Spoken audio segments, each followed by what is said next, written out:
आज हम बात करते हैं ओइनवार राजवंश के बारे में, जो बिहार के मिथिला क्षेत्र में 1325 से 1526 के बीच राज किया था। अब ये प्रश्न उठता है कि ये मिथिला क्षेत्र कौन सा है? तो शतपथ ब्राह्मण, रामायण, महाभारत आदि ग्रंथों में मिथिला क्षेत्र का वर्णन मिलता है।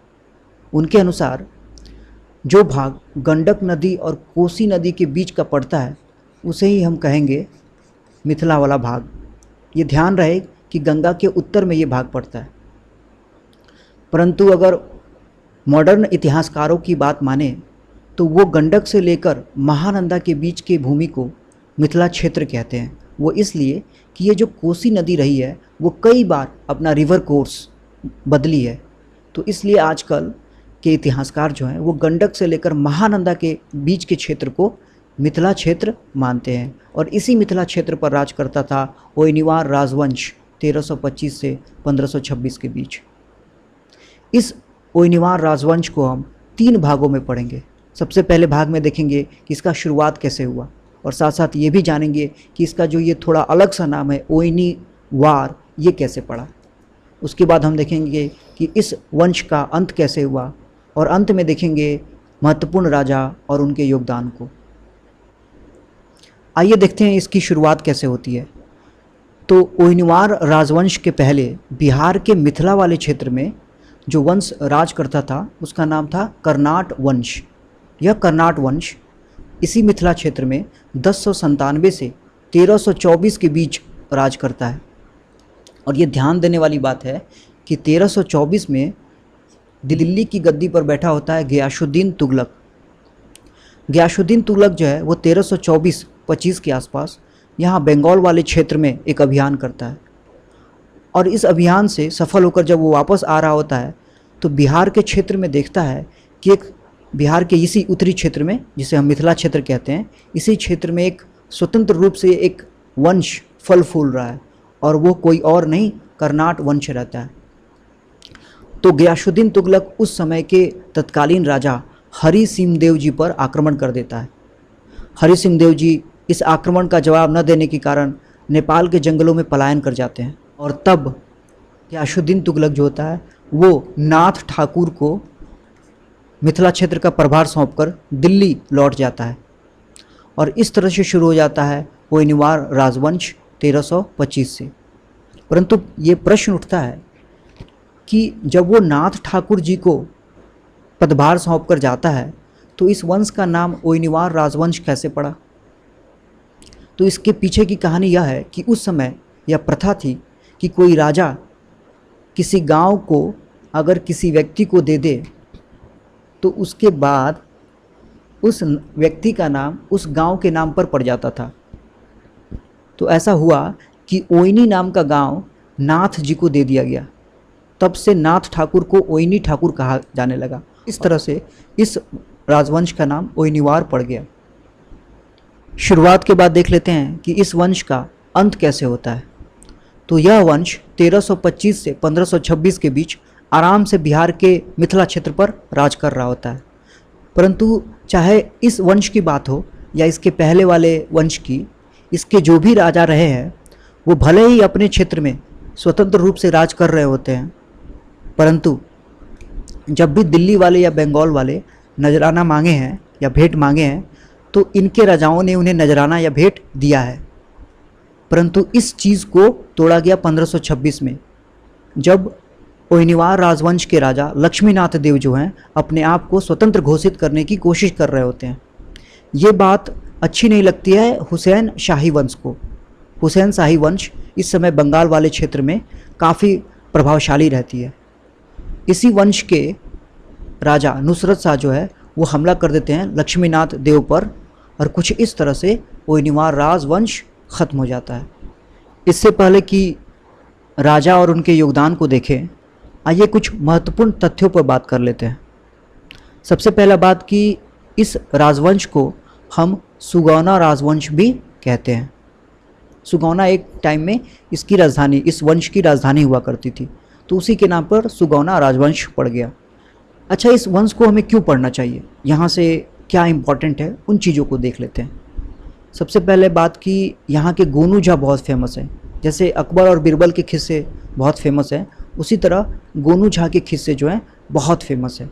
गोनू झा का हम कंपेयर कर सकते हैं बीरबल से। महान दार्शनिक गंगेश उपाध्याय इसी ओइनिवार राजवंश से बिलोंग करते थे। इस युग में मैथिली भाषा का बहुत ज़्यादा विकास होता है, तो मैथिली भाषा के विकास के लिए जाना जाता है ये ओइनिवार राजवंश, और इसमें महत्वपूर्ण योगदान रहता है कविवर विद्यापति का। यहाँ से प्रश्न भी एग्जाम्स में कई बार देखने को मिले हैं।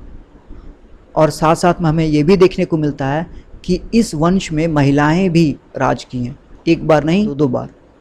अब हम इस वीडियो के अंतिम पार्ट राजा और उनके महत्वपूर्ण योगदान को देखते हैं।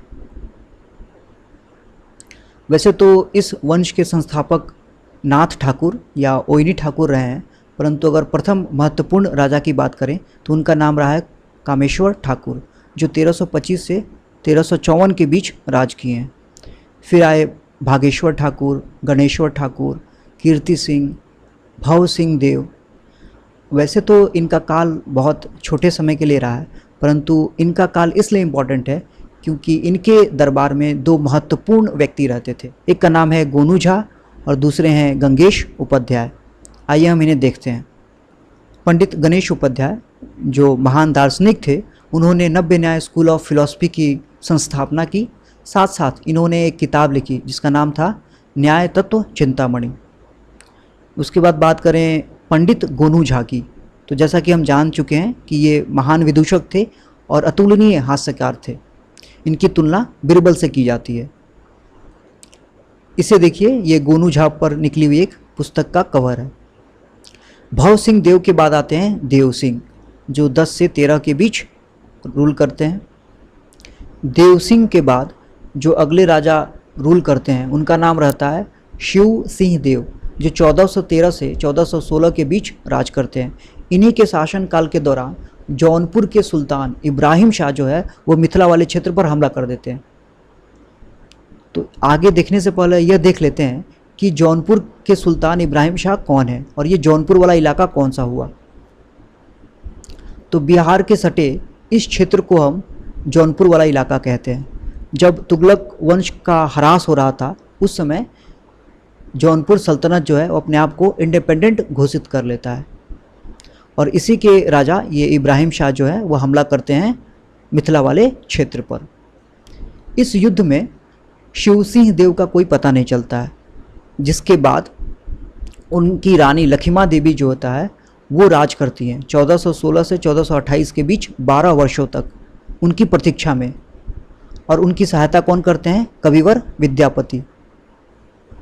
रानी लखीमा देवी जो होती हैं वो उच्च कोटि की महिला होती हैं। वो एक बहुत बड़ी विद्वान और साथ साथ कवित्री भी होती है। इससे कम से कम यह पता चलता है कि बड़े घराने की महिला जो होती थी वो काफ़ी पढ़ी लिखी होती थी। हम देख लेते हैं अब कविवर विद्यापति के बारे में। कविवर विद्यापति जो हैं उनको हम बंगाली साहित्य का जनक कहते हैं। दिसंबर 2008 में दरभंगा हवाई अड्डे का नाम बदल कर रख दिया गया कवि कोकिल विद्यापति। तो विद्यापति को कवि कोकिल के नाम से भी जाना जाता है। वैसे तो इन्होंने बहुत सारे बुक्स लिखे हैं, परंतु दो इम्पॉर्टेंट बुक है जिसका नाम है कृतिलता और भू परिक्रमा। ये वैसे तो शिव उपासक थे, परंतु इन्होंने विष्णु और राधा कृष्ण के बारे में भी लिखा है। जयदेव भी जो थे वो भी कृष्ण और राधा के बारे में लिखते थे, परंतु विद्यापति इस तरह से भिन्न हैं जयदेव से कि जयदेव जहाँ कृष्ण को की प्राथमिकता देते थे, वहीं विद्यापति जो है राधा को प्राथमिकता देते हैं। उसके बाद अगले रूलर होते हैं पद्म सिंह, जो शिव सिंह के भाई होते हैं, वहीं जो युद्ध में गायब हो गए थे। उसके बाद पद्म सिंह की पत्नी आती हैं रानी विश्वास देवी। यह भी 12 वर्ष तक शासन संभालती हैं मिथिला का। तो ये दूसरी महिला हुई जिन्होंने उस समय शासन का बागडोर संभाला। यह अच्छी विद्वान और संस्कृत की संरक्षक थी। तो देखिए उस समय कितनी उच्च क्वालिटी की महिला होती थी, पढ़ी लिखी और गुणवान। रानी विश्वा देवी के बाद इस वंश में 6 राजा हुए। हरि सिंह देव, नरसिंह देव, धीर सिंह देव, भैरव सिंह देव, राभद्र देव सिंह और लक्ष्मीनाथ देव। तो ये अंतिम राजा हुए लक्ष्मीनाथ देव। 6 राजा हैं। 6 राजा में से जो नोट करने वाला है वो है भैरव सिंह देव। इन्हीं के समय एक महान व्यक्ति हुए जिनका नाम है वचस्पति मिश्र। तो वाचस्पति मिश्र किसके समय हुए? भैरव सिंह देव के समय। इस वंश के अंतिम राजा हुए लक्ष्मीनाथ देव। इन्हें हम देख ही रखे हैं कि कैसे ये अपने आप को स्वतंत्र घोषित करने की कोशिश कर रहे थे। इसी क्रम में बंगाल के जो नुसरत शाह हैं वो उनके द्वारा ये मारे गए। और उसके बाद नुसरत शाह जो है अपने बहनोई को तिरहुत वाले क्षेत्र यानी मिथिला वाले क्षेत्र पर राज्यपाल नियुक्त कर देता है। और जब ये ओइनिवार राजवंश खत्म हो जाता है तो इसके बाद 30 वर्षों तक अराजकता छाई रहती है इस मिथिला क्षेत्र में। उसके बाद दरभंगा राज शुरू हो जाता है जो 1947 तक राज कर रहा होता है। तो हम अपने अगले वीडियो में देखेंगे दरभंगा राज के बारे में।